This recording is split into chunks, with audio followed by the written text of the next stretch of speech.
Bismillahirrahmanirrahim.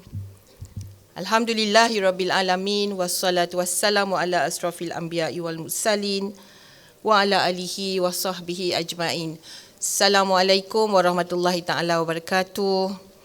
A very good afternoon and salam Malaysia Madani.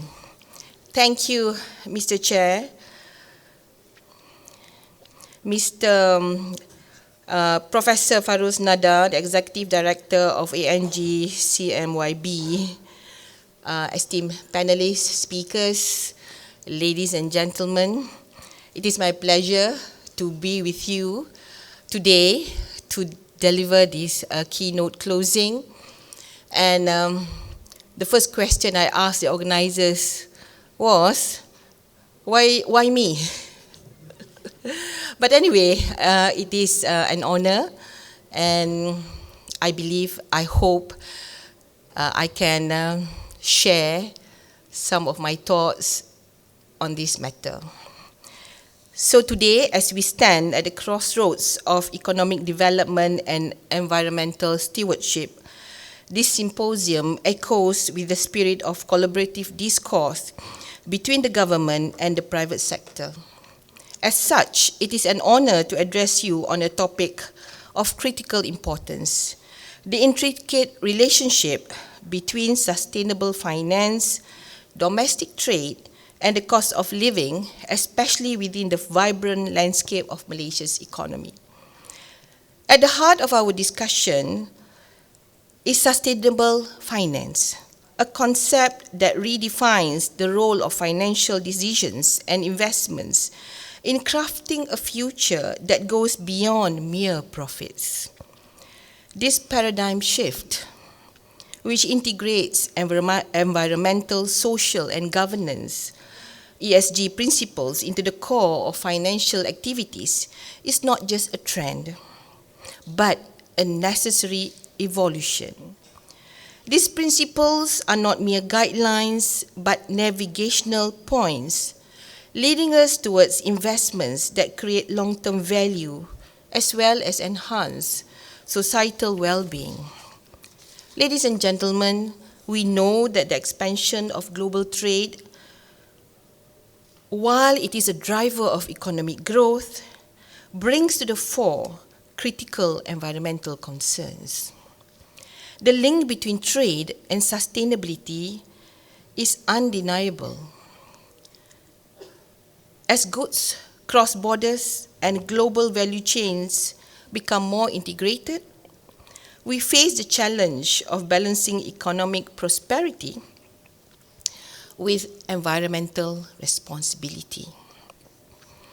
It is imperative to adopt trade practices that not only support economic growth, but also minimize environmental impact, laying the foundation for a truly sustainable future.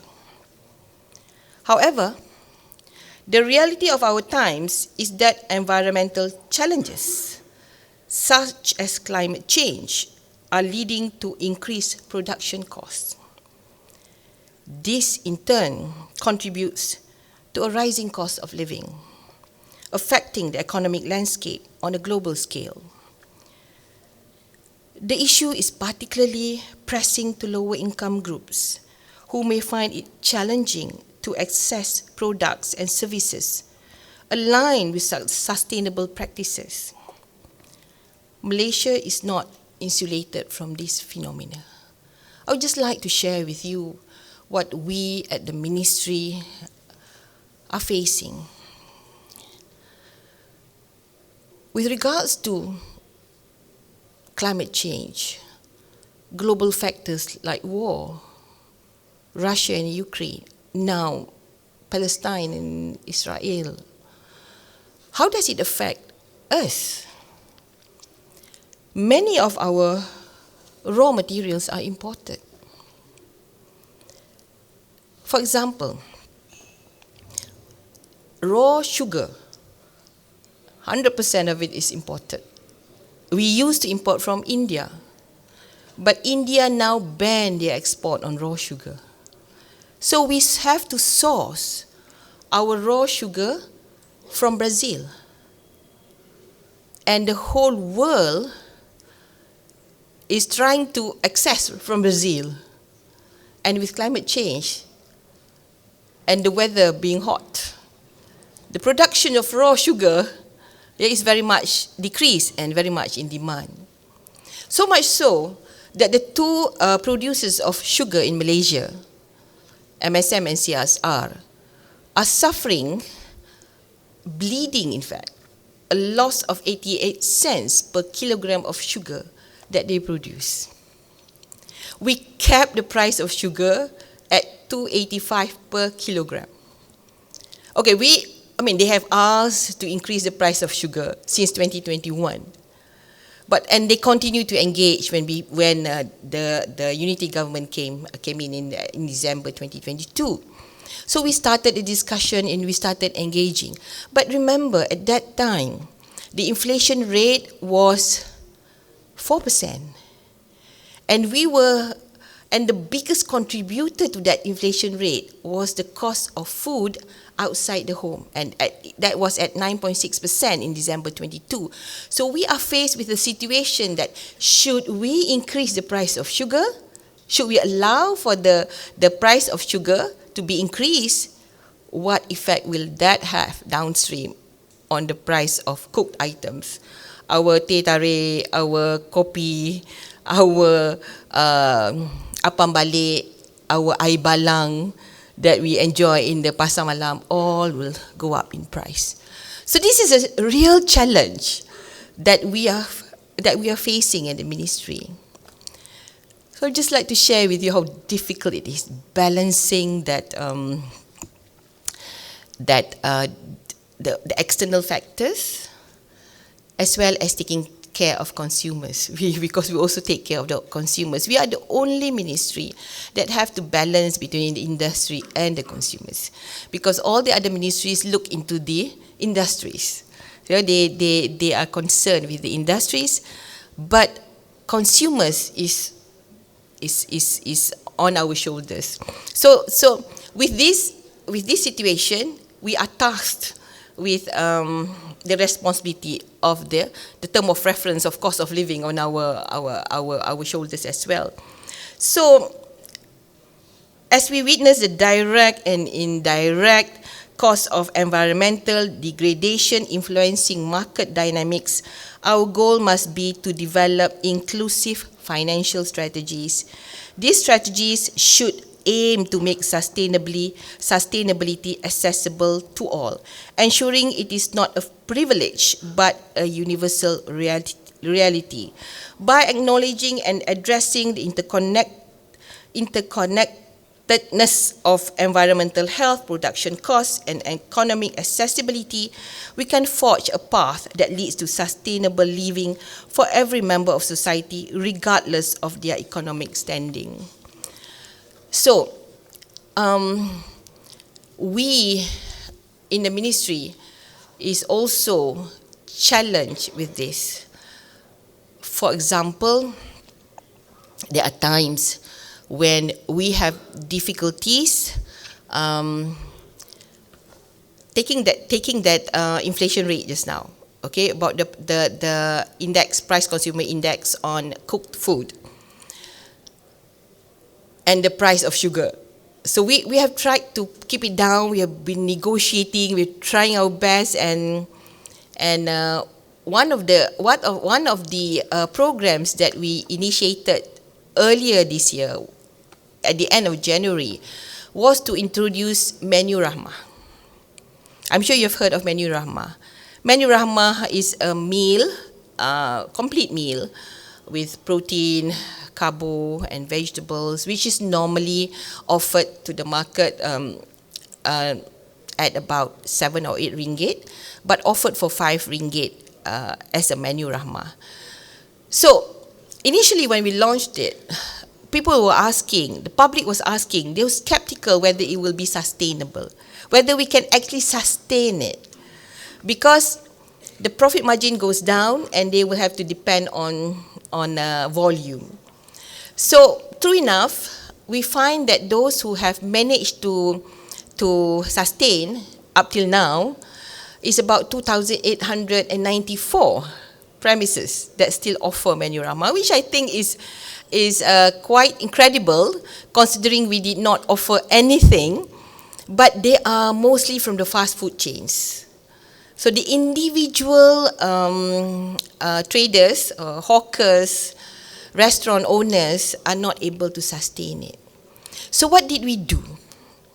Because we find that Menu Rahmah, we like to think that it has contributed to the lowering of the consumer price index of food outside the home. Because in December, I mentioned earlier, in December 2022, it was at 9.6%. So as we introduced Menu Rahmah in January, we noticed that the index, the price consumer index on cooked food outside the home went down. It went down. So we knew that we have to sustain it somehow. We would like to believe that this Menu Rahmah has contributed to that. And true enough, by September, it went down to 5.9%, the price consumer index on the subcategory of food outside the home. So we would like, and we were under pressure to actually offer something, but as you know, there was no budget allocated. So what we did was we engaged with our strategic partners, and it took us a few months. And recently, on the 2nd of November, we introduced the card incentive Menu Rahmah. So we engaged with 6 or 7 strategic partners, like big players like Mydin, NSK, Giant, Aeon, Big, EconSafe, and they are the ones who give discounts to the operators that offer Menu Rahmah. So they can go to, we will give them a card. We will give them a card for these operators, and with that card, they're able to go to these supermarkets, to the outlets all over the country, and they can get a discount up to 40%, between 10 to 40%. So I think this is an example of a collaboration between the private sector and also the government. And it has been, so far, since we launched it, there's a lot of takers. People have started to register, and we hope that this will become a sustainable model. Because before this, we knew that, we were happy at that time, even if it lasted 3 months. But we were praying it will last longer. But alhamdulillah, when we're able to come up with these new incentives, and then hopefully, inshallah, it will help the consumers, it will help the people who need it, and with this incentive. And this is, as I say, an example. And I hope that there will be more models like this. And as I was listening to the speakers just now, and I was mentioning to Mr. Professor Farouz, and I was saying, why don't the private sectors work more closely with the government? And I have another initiative that I would like to work closely with all of you. Okay, with regards to the Rahmah initiative, Menu Rahmah was one of it. We have also the Jualan Rahmah. We have the Jualan Rahmah. We have on a meager budget of 100 million. We were only allocated 100 million in 2023. But we developed, and it became my baby, and I was really passionate about it. So we developed this Jualan Rahmah concept. Initially, Jualan Rahmah is only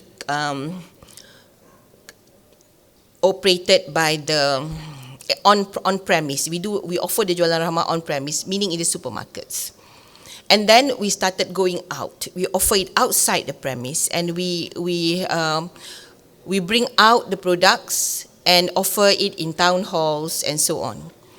But later, we developed this model of Kedai Cari Rakyat, which is a lorry which goes to the kampongs, to the B40 areas, to the low-cost flats.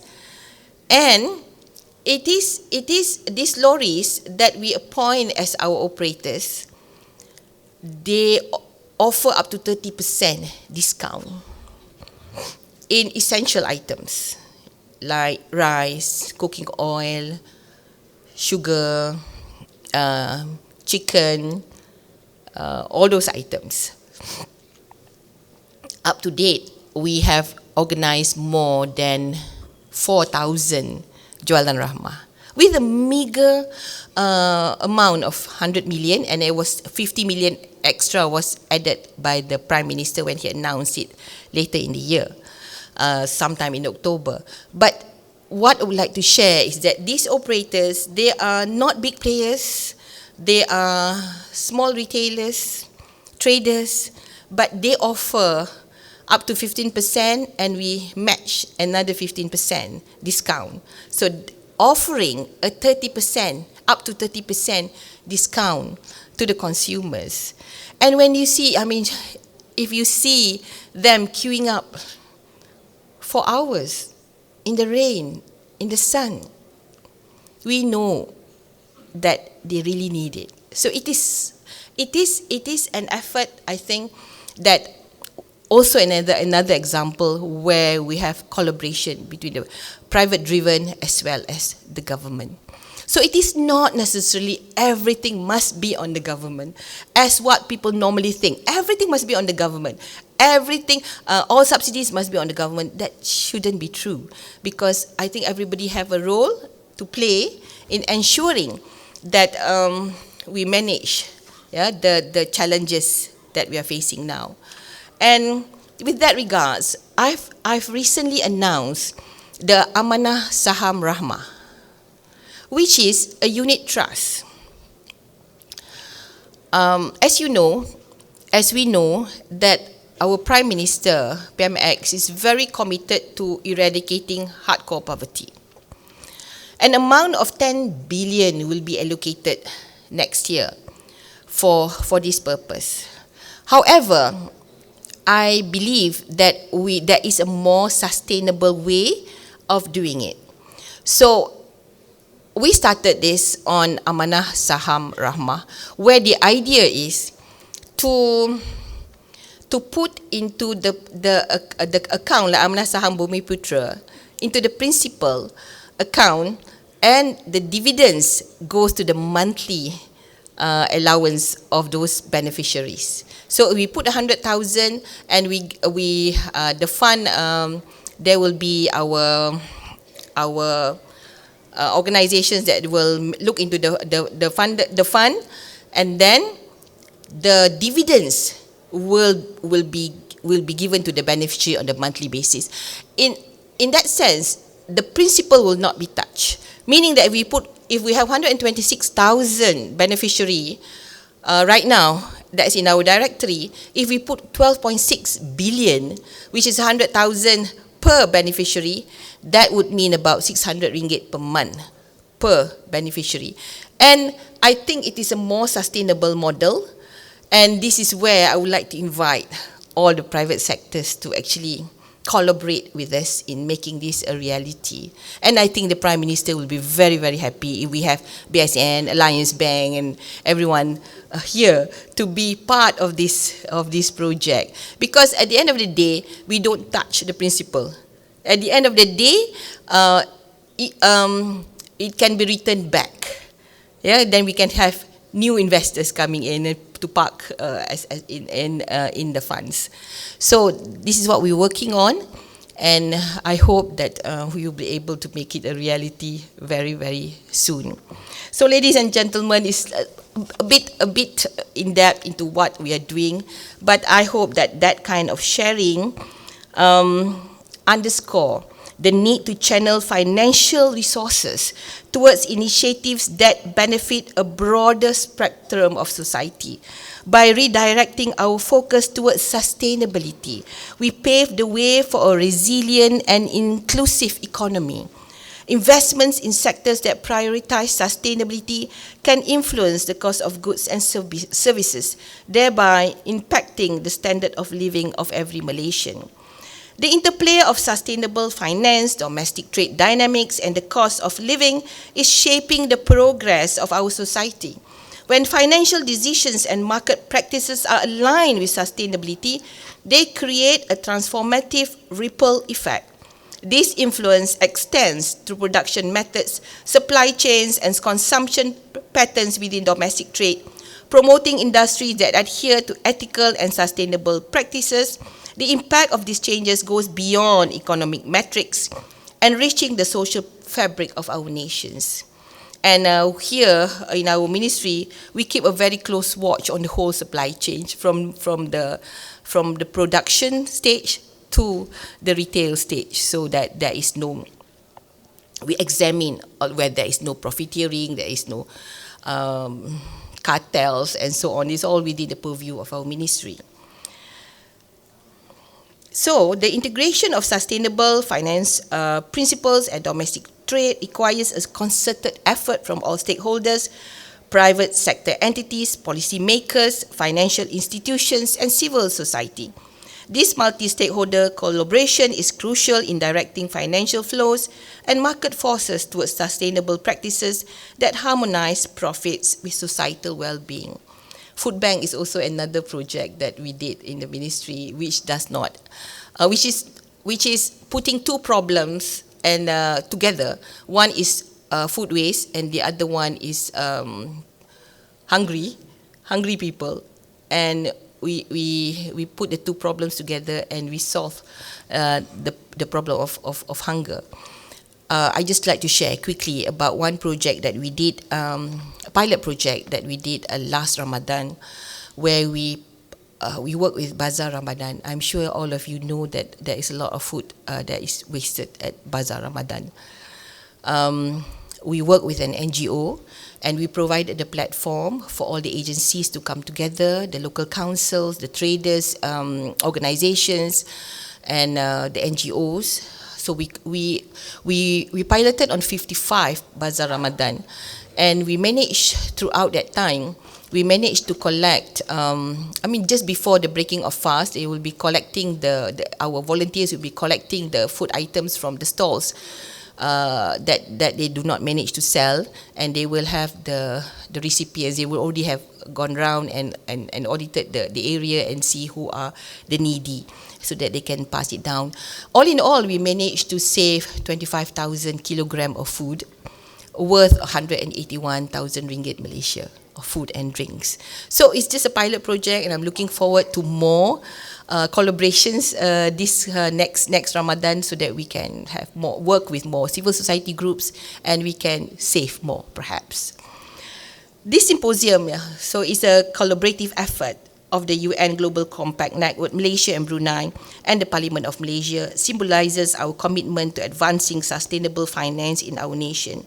It marks not just the end of insightful discussions, but also the beginning of actionable strategies that will catalyze positive change in our financial ecosystem. As we move forward, let us recognize the power and responsibility that each of us hold in our various roles, in boardrooms, in government offices, or community forums. We have the ability to drive change. Integrating sustainable finance principles into our policies, investments, and daily decisions is key to guiding our nation towards a more equitable, resilient, and prosperous future. In closing, I extend my heartfelt gratitude to our participants, esteemed organizers, and collaborators for their invaluable contributions. Together, let us stride forward, united in our mission to create a Malaysia where economic growth, environmental stewardship, and societal well-being are linked well. Thank you very much. Assalamualaikum warahmatullahi ta'ala wabarakatuh.